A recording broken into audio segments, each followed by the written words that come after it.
Hey, it's Clay, and this will be a video chart on ticker symbol NWBO. We will take a look at the 30-minute time frame.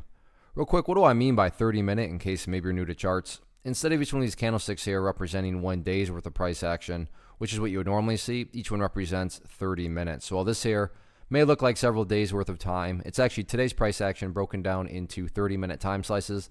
I like to this time frame. I think it's a good job of telling the quote-unquote story of the price, and then makes mapping out levels of support and resistance a bit easier to see.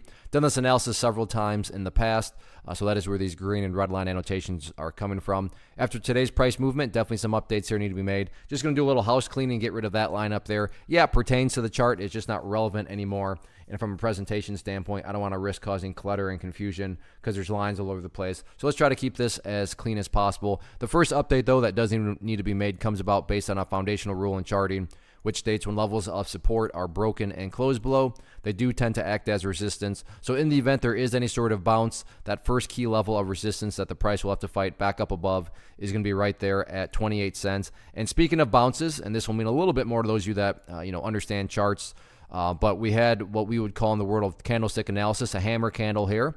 And there's no such thing as a guarantee in the market.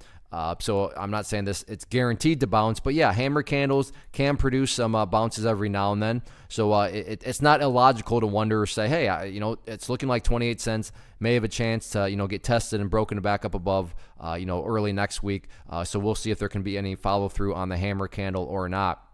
As far as areas of support, so we got to go back a bit of the ways into the chart here. Where are some next potential areas? The first one is nothing complicated other than the fact that, this is where the price, bounced off of today. So the bleeding stopped at 25.5 cents. So for that reason alone, 25.5 will be that initial area of support going forward. If the price can push down through there, then the next level of support would be down around the 24-cent mark, which is these lows from back here on November 28th. So we'll see what happens with it. But yeah, got to push downwards today, but did get the hammer candle. So we'll see if this can lead to any sort of bounce or not next week. And if it does, again, 28 cents will be that key level.